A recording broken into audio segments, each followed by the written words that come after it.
Nabudol na ba kayo sa cycling? Kung hindi pa, nako, mukhang mahihirapan kang hindi mabudol kapag makakausap mo tong kasama ko ngayon sa podcast episode na to. Mula sa mga masasayang bike rides, upgrades, papunta sa pagbili at pagbuo ng bagong bisikleta, kailangan talaga natin ng isang malupit at the best na budol buddy. Let me tell you more about it. This is Lester Babiera and you are listening to Tambike Session, an anima podcast. Kasama ko ngayon si Marlo Apeles o mas kilala bilang si Boodle Buddy sa cycling community dito sa Metro Manila at actually sa buong Pilipinas. Tsaka baka mamaya pati na rin sa United States. Welcome to Grabe. Tambike Session, Marlo. Hello. Hi. Hello. Hello. Hi. Kamusta, Ako, Marlo? ako si Marlo. Ikaw si Budol Buddy. Kamusta Oh, naman? May mga bagong budol ba tayo ngayon? okay naman. Meron pa ring mga builds ngayon. Mostly mga vintage restorations eh. So, itong sa likod ko. So, meron pa rin naman. Tsaka nagpo-focus din ako ngayon sa riding eh. Kasi, syempre, nakaka-burnout din mag-build. So, parang mas prioritize ko is to enjoy cycling itself. Oo nga eh, parang Ngayon. nakikita ko sa social media na ang dami mong bike rides lately. Oo, yun Sama nga naman ako. eh. Oo, ikaw kaya yung busy. Oo nga eh. Rinig namin para daw makabike ka, may TF na daw eh. Hindi, wala. Walang ganun. Walang ganun. Woo! Walang ganun. Ayun. Pero, alam nyo, sa ating mga listeners, ayan, si Marlo Apeles ay isang bike builder. Nagbubuo siya ng mga bisikleta. Actually, yung pula kong bike, siya yung bumuo nun eh. Oo. Marlo, for background lang, pwede mo bang i-share sa ating mga listeners kung kailan ka nagsimula magbuo ng bike and why did you get so passionate about building bicycles? Actually nag-start ako nung nauso yung mga fixie nung mga 2014. So sobrang uso yung fixie nun pero dahil hipster ako, ayoko mag-fixie. Pero gusto ko makabike yung mga friends ko na into fixie. So, naghanap ako ng bike.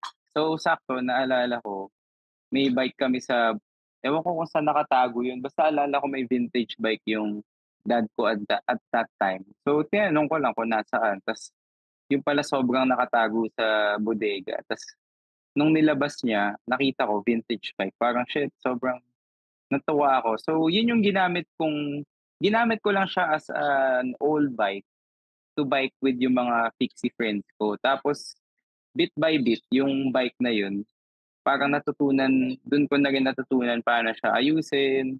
Tapos, dun ko na rin natutunan na mag-upgrade ng parts. Actually, hindi nga upgrade eh. More of na OC ako kasi vintage bike siya. Tapos yung mga parts niya, iba-iba. Iba-iba Hmm. yung Parang pyesa. chop suey.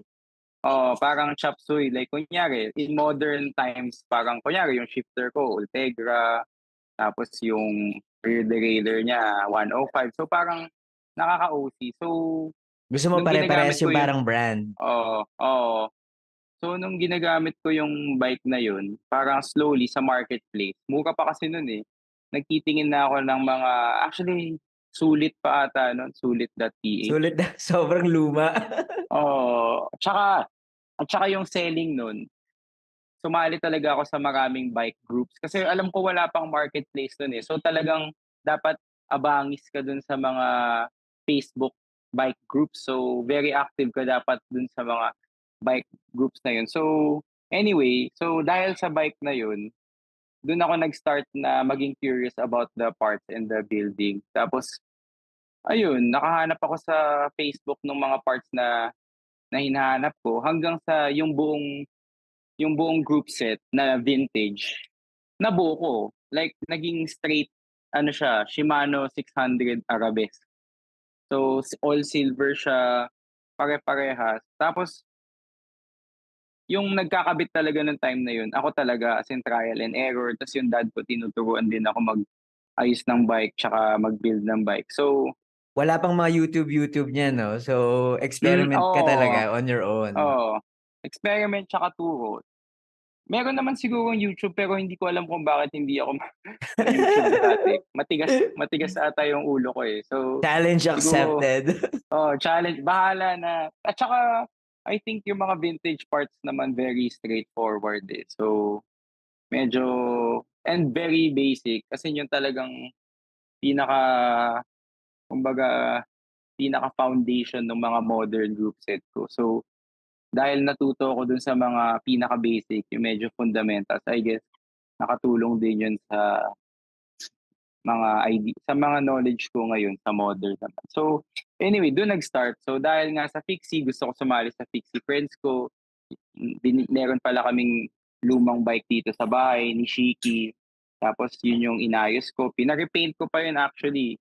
Tapos dun ko rin nakilala si Mang Nelson, yung kapatid ni Nonet kasi pina-re-weld ko yung frame, para lumiit siya. Yun actually yung malaking pinag-awayan namin ng dad ko, kaya binawi niya yung binawi niya yung bike. Parang Nag-away kayo kasi pina-welding mo yung bike niya? pinakatay as What? in yung term diyan is katay, eh. So, hindi Bakit mo naman talaga kinatay? oo nga, eh. Hindi kumbaga very taboo talaga katayin yung mga vintage bikes. Mas maganda ibenta mo na lang ta's maghanap ka na lang ng size mo talaga, 'di ba? Kasi So, hindi mo nag-away kami nun, eh. Kaya ka-size. oo. So, hindi actually may gusto lang akong geometry. Parang mas gusto ko very basta Nag-iimbento ka lang talaga. OC. Oo. So, pinag-awayan pa namin yun, eh. So, binawi niya yung bike. Tapos as in kahit inayos ko na, binawi niya yung bike. So, naghanap ako ng ibang bike na vintage din. Tapos binuo ko uli siya with a group set na diretso rin. So, parang nausi na naman ako. Gusto ko matching na naman yung buong group set. Tas tas eventually binalik naman na sa'kin ng dad ko yung bike na yun, na binawi niya. So, nagkaroon na ako ng dalawang bike. Pero basta nangyari lang na-addict talaga ako dun sa collecting and building process nung mga vintage parts.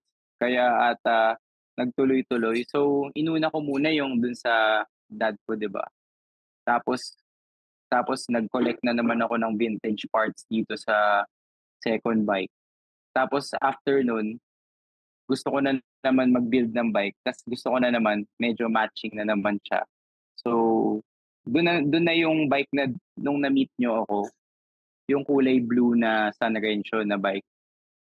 So, yun yung kinukuwento ko sa inyo dati na 2 years in the making ko naman binuo. Kasi yung parts niya, yung Dura Ace na vintage na yun, gusto ko lahat pare-parehas din talaga yung line. So, yun, kinolek ko lang ng kinolek yung parts na kaya kong i-collect dito sa Philippines. Tapos yung mga hindi ko talaga ma-collect, triny kong bilhin sa eBay or may ibang parts pa ata dun sa bike na yun na isang trip ko sa Japan, talagang pinuntahan ko yung mga vintage stores ng bike.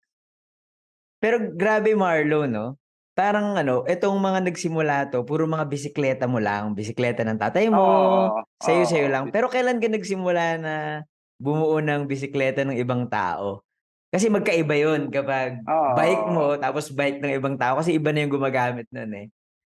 Nung mga 2018, meron na rin naman akong friends na mga into vintage bikes. Tapos alam na nila na nag-aayos ako ng bike. So meron akong friend nung 2018 pa 'to, pre-pandemic or 2017 ata na dahil alam niyang marami akong vintage bike, bumili rin siya ng vintage bike ta's sa'kin niya rin pinabuo. Ta's ako rin tumulong sa kanya sa mga parts na bibilhin. So, nung time na yun hindi ko pa siya pino-post sa Instagram ko. Talagang word of mouth at saka isa-isa lang talaga siya. Siguro mga parang talagang ano lang, friend to friend. Ta's eventually nung pandemic, yung mga friends ko na 'to na into vintage, parang kasi 2018 to 2020 wala naman sa'min nag-bike, eh. More of kumustahan lang uli, parang kumustahan lang uli. Ta's nung 2020 dahil sa pandemic medyo dun uli ata nabuhay yung curiosity sa bike. So, nailabas nailabas uli yung mga vintage bikes nila, nailabas uli yung vintage Ganda. bike ko. Tama. Oo, mula sa pagka-store. Pero meron na kaming friendships nun about cycling. Meron na rin kami mga vintage bike. So, nung nailabas yung mga yun, nag-organize na kami ng batchmates ko ulit, sa mga batchmates ko sa Ateneo, high school friends, na gumawa ng mga bicycle rides. So yun, I think yung mga una namin nun is sumulong-sumulong lang no 2020. Tapos after ride, tatambay sila dito sa bahay. Tapos aayusin ko yung bikes nila. As in like, alam kasi nila na familiar ako dun sa mga vintage bikes namin eh. So Ikaw dito yung na rin namin yan. magtotono. Oo, Ganyan. ako yung magtotono, aayusin ko, or pag during the rides, meron alala ko nasiraan siya. Tapos ginawa naming single speed. Nabali yung RD niya eh. So ginawa naming single speed. So alam naman ng mga friends ko na yun na nag-aayos ako ng bike. Hanggang sa nung pandemic, sabi nung isa kong friend, "Uy, yung pinsan ko gusto rin magpabuo ng bike. Bisikleta. Gusto mo ikaw na lang i-refer ko." Tapos sabi ko, "Ha? Sure ka ba?" Ganyan. Tapos sabi si RR 'to, eh, RR Jutino. Sabi niya, "Hindi, sige i-try mo lang." So, yun triny ko. Tapos yung yung construction account ko nun pangalan ano, Build Buddy. Instagram to. Sa Instagram to. Oo, Build body. yung same IG page na ginagamit ko ngayon, yun pa rin pinalitan ko lang yung name to Budol Buddy. Pero Wow. body So dito na nagsimula ang Boodle Body. From build oo, body to Boodle Body. oo. Yung Build Buddy account ko nun parang tatlo lang naman yung photos, eh, tatlong construction project. So, Kasi you are into construction. Gumagawa ka ng mga bahay, townhouse, ayan. oo. So, yung yung first build ko na yun para dun sa pinsan nung Ni ka-bike ko, RR. ni RR. Triny ko lang na, i-post ko kaya dito yung progression nung build. So, wala naman akong supply nun. So, pinost ko yung pagpunta ko sa bike shop, pinost ko yung mga binili kong parts, ta's pinost ko yung mga natutunan ko sa mga build. Tapos nung after nung build ng bike niya, pumunta siya dito. Tapos sabi ko, "Uy ano, eto na yung bike, ganyan, saya ng build." Tapos yun, tapos sabi ko, pinost ko pala dun sa build body, okay na yan. Tapos sabi niya, "Hindi, parang gawa mo ng ano, sariling pangalan." Tapos naalala ko siya kasi nag-coin nung pangalan, si RR. Sabi niya, ano, "Alam ko na, palitan mo yung pangalan to ano, Budol Body." Kasi 'di ba Oo nga. uso yung Oo. oo, Uso yung uso yung budulan during the oo, pandemic.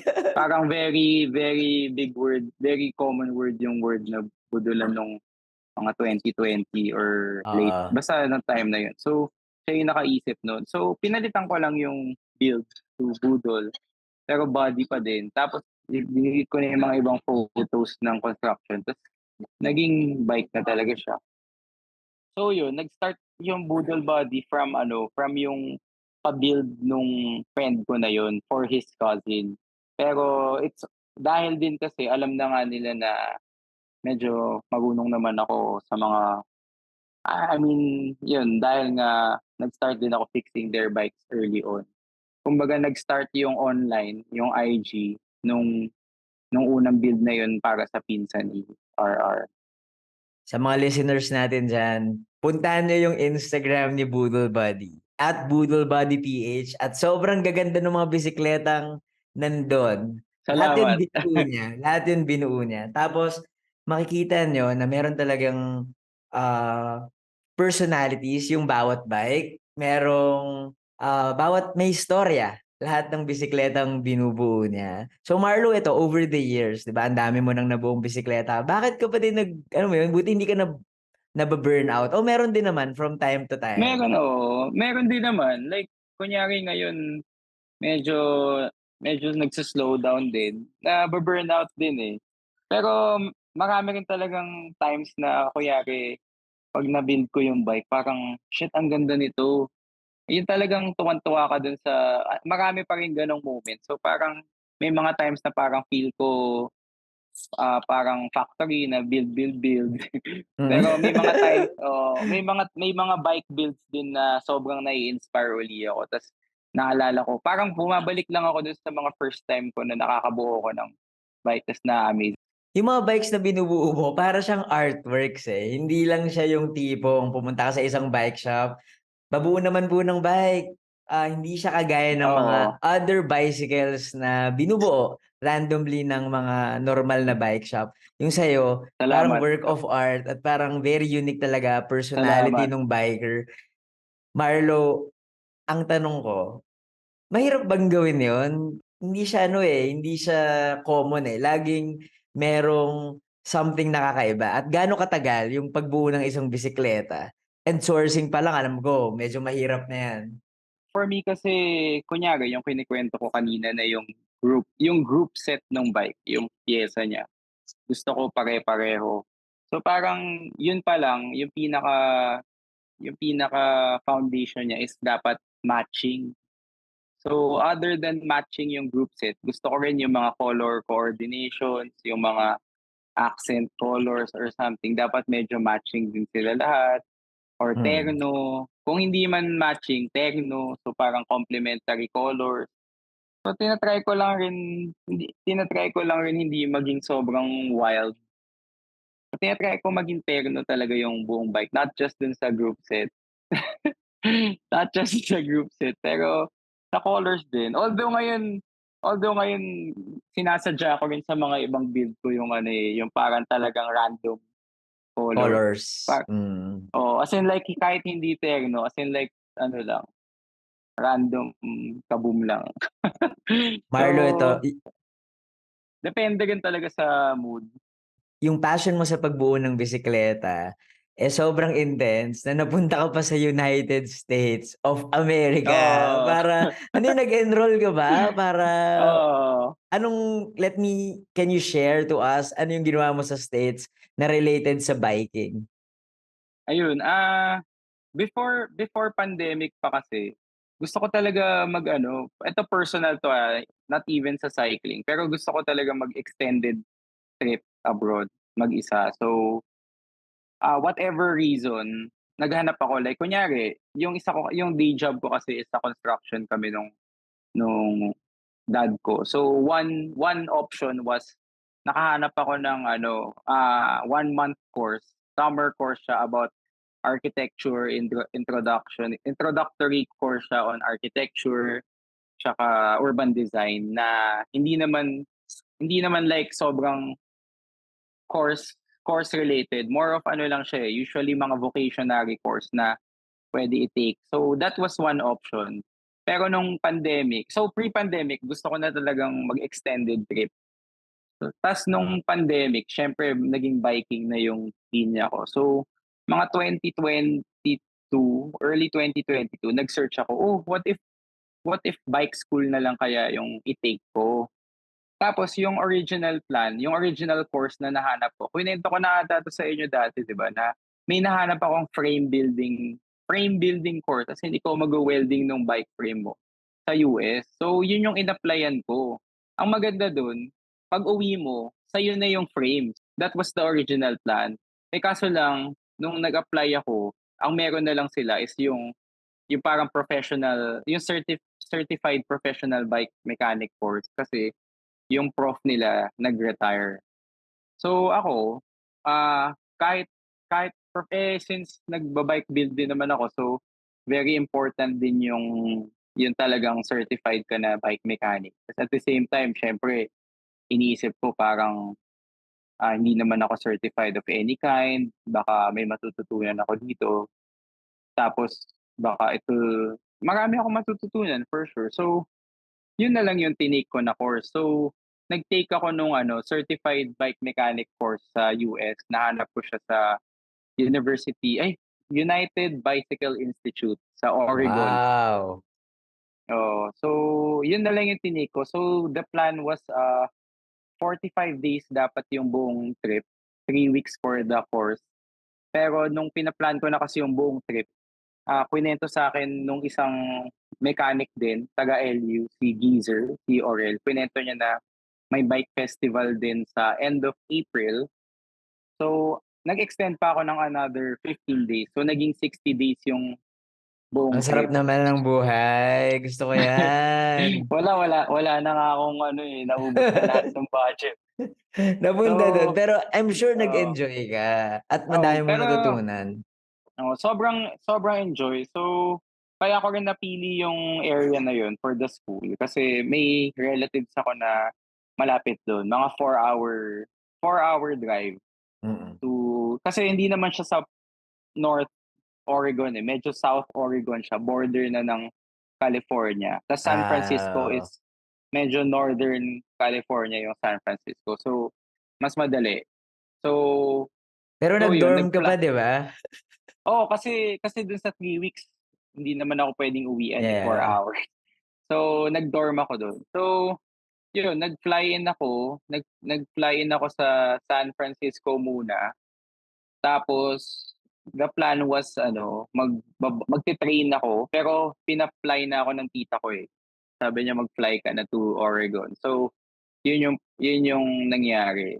Pero actually, nung pag-land ko pa lang dun, first first week nung pag-land ko dun, ano, before flying kasi to US, may fina-follow ako na guy, pangalan niya Pajak by the Bay. So Pinoy siya na nakatira sa San Francisco. So, even before flying to US, minessage ko na siya. Pakipot pa ako, eh, nagtatanong pa ako, saan po yung mga recommend niyo na routes diyan sa Yes, San ang Francisco? bait po. Oo. Pero actually, tina-try ko rin mag-connect kasi malay mo maka-ride sila or something. Tas Yeah. yun, tas nung ano, friendly naman sila, sinabi nila na ano, si Dino, sabi niya, "Sama ka na lang sa'min, bakit pa bibigyan ka namin ng ruta?" Tas yun, Ganda. eh, Tapos di nag-bike kayo sobrang around. oo. So, as in nung pag-fly-in ko sa San Francisco, second day pa lang, kasi nag-fly ata ako Friday. Eh, weekend na dun ng Saturday. So, sakto nung Saturday sinama na agad nila ako sa ride. So, hiniram ko na lang yung isa niyang road bike ta's inikot na agad nila ako dun sa San Francisco. Yung first ever ride ko dun, pumunta kami sa Palo Alto. So, dun yung mga yun yung Silicon Valley area. Nandun yung mga Google, nandun yung mga, Facebook, I think Meta. oo, yun dun. So, yun yung day one namin. Nag-start kami dun sa Palo Alto pero may katabi siyang bundok, eh.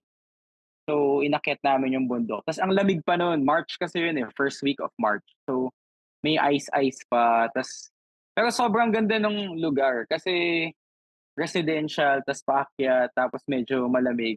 Pero grabe, as in nung palusong na kami, parang every 5 minutes nagsa-stop ako kasi sa sobrang lamig tas wala akong gloves. So, nakahawak ako sa drop bar. As in parang feel mo yung Nanigas si daliri Budol Buddy. oo, as in as in yung downhill sobrang bilis. As in yung chest mo parang sobrang numb na ta's yung daliri mo sobrang sakit na, parang mahuhulog yung mga daliri. So, Grabe, nagsa-stop ako, eh. mahuhulog Oo, yung daliri. oo. Sobrang grabe yung hangin, eh. So, nagsa-stop ako every 5 minutes. Tapos parang Sanay ka gaganunin pa naman ko sa sobrang init na mga oo, bundok ng Rizal. gaganon muna ako saglit ta's 'pag mainit na yung daliri, eh, di baba Sa na naman. kilikili Pero talaga. as in first time ko hindi ma-enjoy yung lusong. Eh, di ba Oh usually yun yung yeah, reward favorite mo. Yeah, yun yung mga paborito mong ginagawa. oo, Team di ba yun yung Lusong.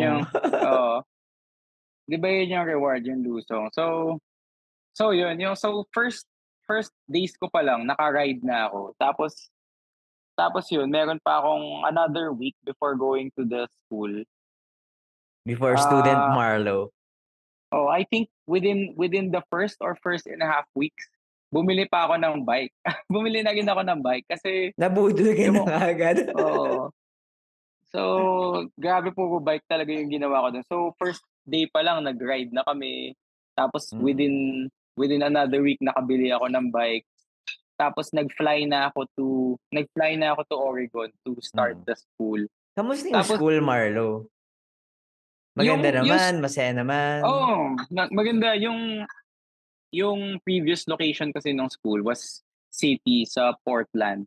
Tas lumipat sila sa Ashland, Oregon kasi I guess mas mura yung lupa. Pero mas ano talaga, mas country. Yun yung mas rural, sobrang rural. As in kinuha nilang kinuha nilang campus, malawak siya na lupa. Tas malaki yung open area. Tas yung open area may mga deer.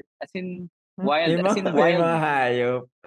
wild deer na tumatakbo. Sobrang Sobrang lupit. Tas may dorm din na katabi. So Parang dun Sound na of ako Music ba yan?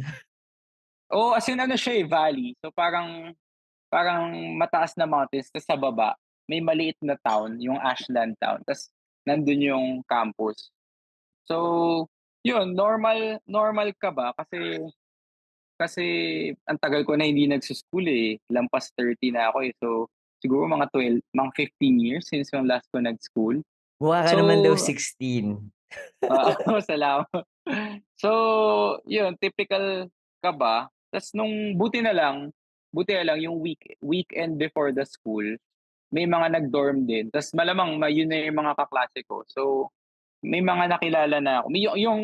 Kasi dalawa kami sa room, eh. So, yung roommate ko mismo kaklase ko. So, meron na akong medyo buddy-buddy bago pa mag-school. Tas nung nag-start na kami sa school, binigyan kami ng ganito kakapal na parang binder na nandun Akala lahat ko ng lesson. textbook.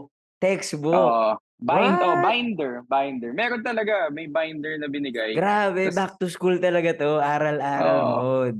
Tas sinabi nila na end of the course, after sa third week, i-exam talaga kami dun sa lahat. So parang first day pa lang nakaka-pressure na, "Shit, ang kapal nito." Oo, ang kapal. Tas yun, biglang nung nag-start na yung school ano, eh, medyo for me, hindi na siya school, eh, kasi very hands-on. So, yung setup nila, yung buong classroom, meron silang kung 16 students kami, meron silang 8 na tool wall. Parang yung same dun sa mga tool walls na meron kami. So, kunyari yan, puro tools yan, 'di ba? Ito. So, merong 8 na ganyan, tapos per tool wall, 2 students. So, very hands-on talaga yung course. Like first day ang nangyayari Parang sa worth it talaga yung ano, yung oo. tuition. Very hands-on workshop talaga siya na merong mga bikes to work with, may tools to work with, kumpleto sa equipment. Tapos bawat bawat tool ituturo nila ano yung purpose. Um, Hindi lang road bike, may mountain bike din kami na inayos, a bit of yung mga Di2, nag-wheel build kami. So, mostly naman dun alam ko na, pero parang mas na-confirm lang yung knowledge mo na parang, tama pala or mas na-improve na, meron palang better ways to do it, parang gano'n. So, yun talaga, eh. At saka meeting like-minded people, Mm. ang sarap din nung ang sarap din nung feeling. So, parang yun, parang na-feel ko naman talaga na worth it yung buong experience. Lahat ng Tsaka classmates mo Americans or ikaw lang yung oo, Asians? ako at that time ako lang yung Asian. So, normally naman daw marami rin namang visitors. Maraming Actually international students? meron naman, oo. Pero nung batch ko, kasi every month is one batch. Yung batch ko lahat sila puti. Wala ngang ay meron lahat sila puti.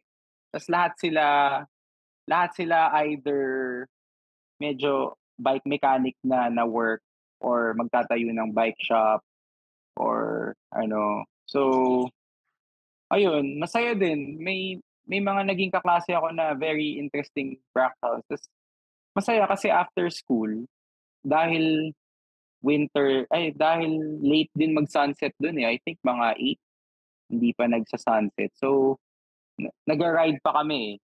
So, sa mga gustong magpa-build ng bisikleta kay Budol Buddy, sigurado na yan, American educated ang ano, ang pagbuo ng bisikleta ninyo. Pero ang ganda nga na, at least may formal training. Kasi alam mo, ang dami talagang mga mekaniko na, 'wag nating pangalanan. Pero alam mo yun, parang ang palpak, ang ano, ang pero ang lupit lang na parang meron talagang siyensya, meron hindi basta-basta 'no? Parang pinag-aaralan talaga ang maayos na pagbuo ng bike. Very ano sila, very serious yung mga gano'n sa kanila, eh. Kasi grabe rin sila magbigay ng warranty, I guess. Parang yun yung talagang ano, eh, pinu-push nila na parang dapat may warranty tsaka safety Mm. din. Yeah, yun talagang ang pinaka-importante. Dapat safe ang bisikleta na binubuo at ginagamit ng mga tao. And then after your schooling, eto, parang masaya yung adventure. May pinunta kang festival, you mentioned, di ba? Oo, So, ikwento naman natin at na-meet mo ang mga oo. superheroes sa Instagram ng worldwide biking community. Maganda experience. Kamusta? Anong festival to?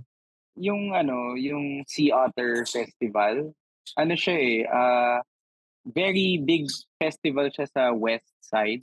So, ang nag-recommend lang sa akin ito, I think yun nga si Geezer. Si Geezer kasi galing siya sa LA, di ba? Mm. Before moving to the Philippines. So grabe, as in nagulat ako, as in yung isang buong yung isang buong racetrack, yung isang buong car racetrack sinara nila para ilagay lahat dun yung festival. So, Parang bike demo ano, ba to? para siyang bike demo, pero siguro talagang parang nagmukhang isang buong city yung expo eh. Hindi siya like Sobrang isang, laki. hindi lang siya Parang isang hindi lang sunken conference. garden. Oo. Hindi parang imaginein mo parang siguro mga 20 na sunken garden. Tapos What? may Ang lala. may tas parang apat dun, yun yung mga booth, yung apat may booth. Tapos may dalawa na sunken garden na puro mga RV, mga camping. Kasi yung mga pumupunta dun na rin sila kasi halos 1 week yung buong festival, eh. Ang So ganda, ang ganda, oo.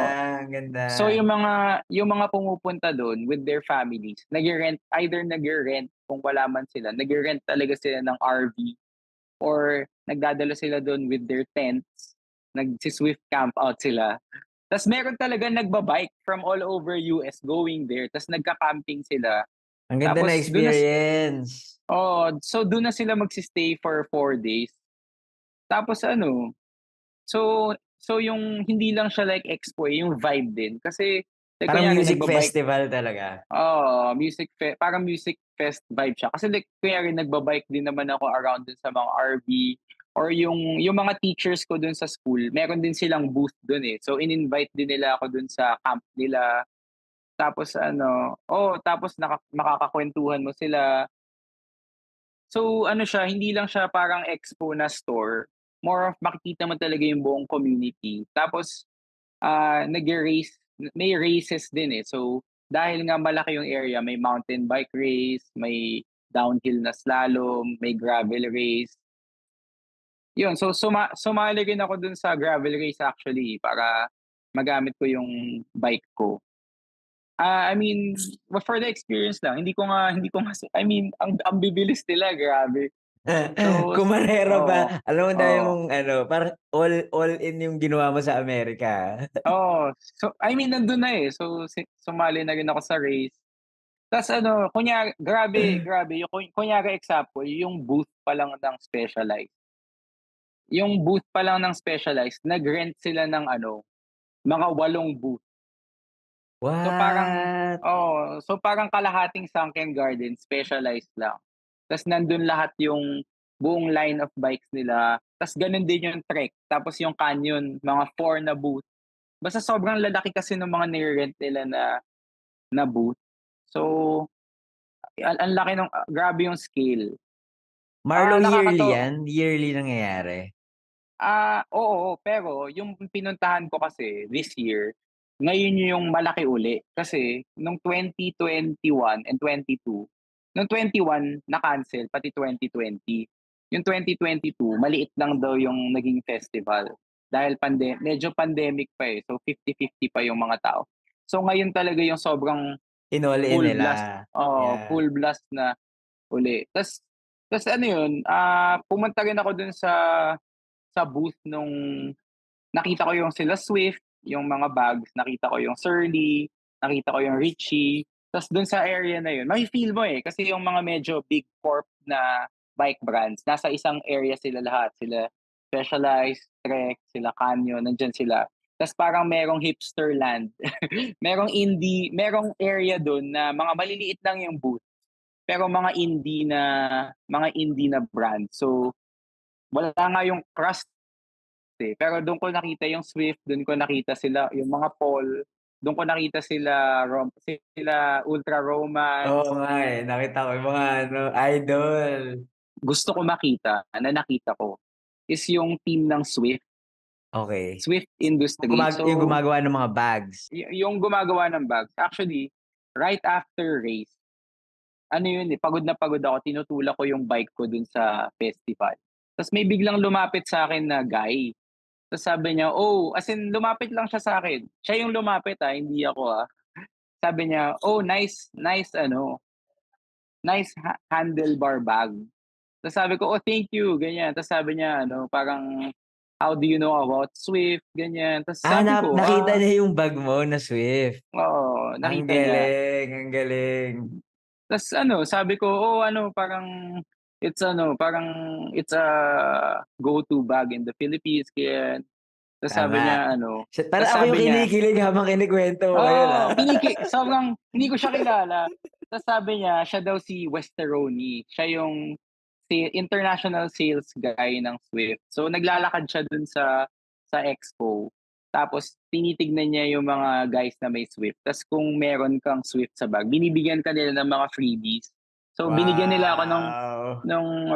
rainbow colored na hawakan ng salamin. Ang Although galing. Ang tinago saya ko yung sa naman. akin. Parang nakakakilig naman Mm, yan. binigyan din niya ako nung panghawak ng beer, yung parang uso yun sa US eh, yung Cup nilalagay mo yung holder, yeah. Oo. Para mas oo, malamig lang yung siya. oo. Yun, tapos nagkwentuhan kami, tapos sinabi ko, "Oh, wow, parang I only see you in Swift posts," ganyan. Tapos sabi ko, yun nga, parang I'm a mechanic bike builder from the Philippines. Tapos kwentuhan na. Tapos sabi niya, the rest of the gang is over there. So, pumunta ako dun. Tapos Ang nakita ko, saya. oh, tapos true enough, nakita ko si ano name nun, yung owner na girl. Girl kasi yung owner ng Swift eh. Tumayo as in sabi niya na parang, "Oh, so you're you're Your the guy budol Manny." buddy. Joke. Sabi niya, "You're the guy Manny was talking about." So si Manny, nakabike ko rin siya sa US eh. Ano siya, Pinoy din siya na nakatira sa San Francisco. Tas very close siya sa mga Rivendell guys naman. Tapos hindi ko 'to nakuwento pero before Expo naka-ride ko si Manny.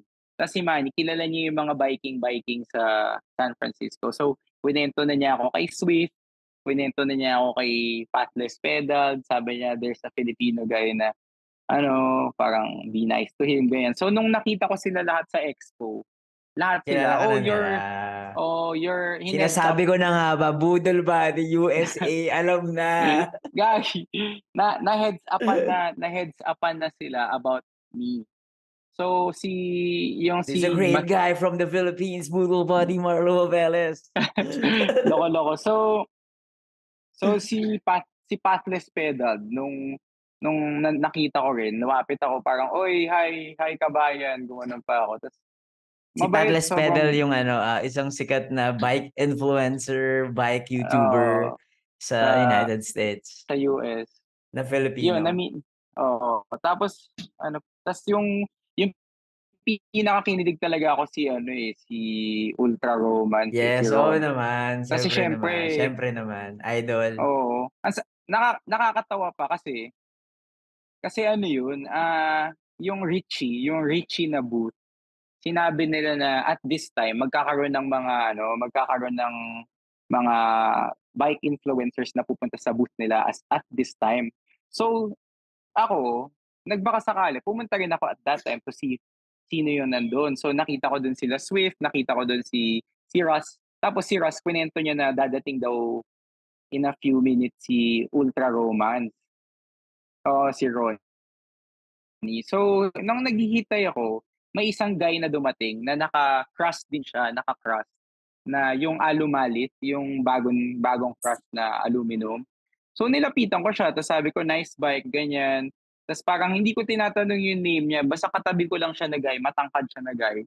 Tapos sabi ko, "Can I take a picture of you and your bike?" Tapos pinicturean ko, tapos hindi ko na siya nung bago ko pa siya tanungin sa name niya, dumating na si Ultra Romance. So ako tumalon na parang, "Shit, ito na." Ta's Fanboy nilapitan ko moment. na, ta's ano, oo, oo, parang nilapitan ko na, nagpa-picture na ako. Tapos yung guy na kausap ko na hindi ko tinanong yung name, nilapitan siya ni Ultra Romance ta's pinipicturan niya si Ultra Romance. Nag-post si Ronnie kasama yung crust na bike niya. Ta's sabi ko, "Sino ba 'to?" So tinanong ko si Russ, si Patles, sabi ko, "Who's this guy?"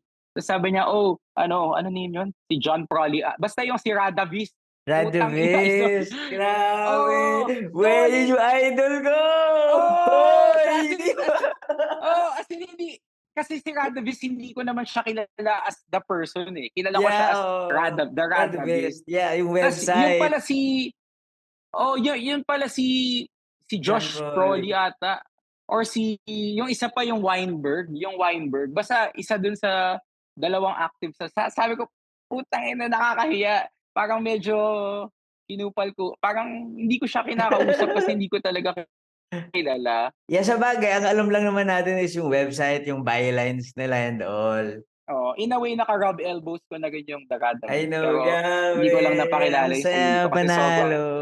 so sobrang na-excite ako. Tapos tapos Grabe second nainggit day ako, na bumalik Marlo. ako, na nakakaano talaga, sobrang Disneyland siya for bikers. Nung second day, pumunta ako dun sa booth ng Paul Components. Tapos yung na-meet ko naman dun is si Manny. Sobrang bait na guy.